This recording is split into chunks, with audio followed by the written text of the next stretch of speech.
Magandang umaga po at happy fiesta sa ating lahat. Palakpakan natin ang Panginoon. Ang tema po sa ating fiesta ngayon ay San Sebastian, huwaran ng pagsasabuhay ng tapat na pananampalataya at pag-ibig sa Diyos at kapwa. Magandang itanong, bakit siya naging huwaran? At pwede po nating tignan ng mga pagbasa at tignan ng punto de vista sa karanasan ng takot. No? Dahil narinig naman po natin, lalo na sa Ebanghelyo, nung si Jesus ay nagbibigay ng pangaral sa kanyang mga apostol na totoo, tayo'y dadaan sa takot sa gitna ng pag-uusig. No? Pero kailangan maging magiting, no? At ipagpatuloy ang misyon. Marami po tayong takot sa buhay. May takot mawala ng pera, hanap buhay, no? May mga takot na magkasakit, no? Takot mamatayan o mamatay. Maraming uri po yan, no? Pero sabi nga nila, no? May dalawang uri daw ng pagkatakot. Sa Latin, yung sinasabing mysterium tremendum, no? Ikaw ay natatakot, nanginginig ka, at hindi ka makagalaw, no? Pero yung ikalawa, no, ay yung mysterium fascinosum, no? Ibig sabihin, no, bagamat may takot ka, kahit may pag-urong, may pagsulong, no? Umaabante ka. Hindi ka nagpapadala sa takot, no? Kaya magandang tignan, no, sa buhay ni San Sebastian, no, na sigurado ako natakot din siya, no, sa pag-uusig, no? Pero ano kaya ang naging daan para, no, sa gitna ng kanyang pag-urong may pagsulong? At ito po yung nasasaad sa ating tema ngayon. Kaya siya naging huwaran dahil sa pag-ibig, no? Pag-ibig sa Diyos at pag-ibig sa kapwa. Atin mababasa sa sulat ni San Juan, sabi nga, mas popular sa Ingles, perfect love casts all fear. No? Sabi nga po, no, ang ganap na pag-ibig, pinapawi lahat ang takot. No?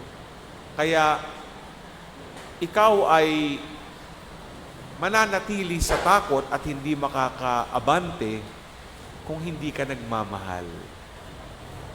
Kung hindi mo kilala ang nagmamahal sa iyo, walang iba kundi ang Diyos. Kaya siguro ito yung pinanghawakan ni San Sebastian, no? Ang pag-ibig niya sa Diyos na nakilala niya, kaya siya'y nagbagong loob, nagbagong buhay, ipinahayag niya kahit siya'y inusig, no, ng mga pagano, na mga taong hindi naniniwala sa Diyos. Pero inalay niya ang kanyang buhay para sa Diyos at sa kapwa. At ito din po ang hamon sa ating lahat. Sabi nga po, ang panghawakan natin ay ang pag-ibig ng Diyos. Naalala ko tuloy, no, mayroong isang pelikula many years back, ang pamagat po nito ay Dead Man Walking, no? Baka napanood niyo po ito, no? Ang kwento nito, no, merong isang nasa death row, no? At merong isang madre, ang pangalan ng madre Sister Helen, na kumbaga naging parang chaplain o tagapagpatnubay nitong lalaking mamamatay sa death row sa lethal injection.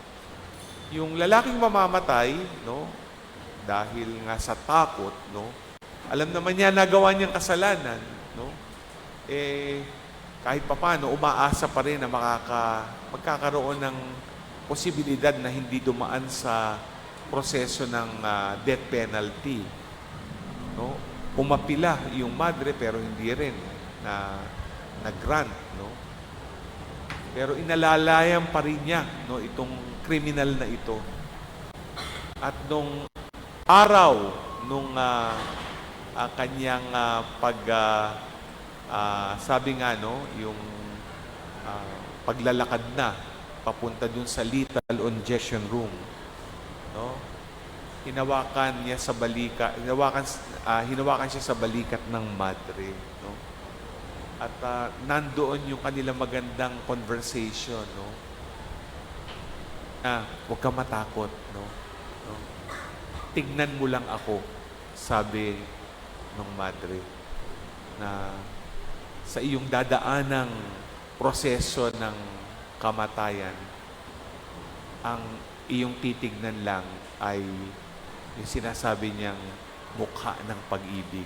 Sabi niya, no, let the last, no, person or the last face you will see is the face of love. Napakaganda po nung pangaral na yon, no, dun sa pelikulang yon. Dahil totoo nga naman, no, kung tayo natatakot, anumang takot na dinadaanan natin sa buhay,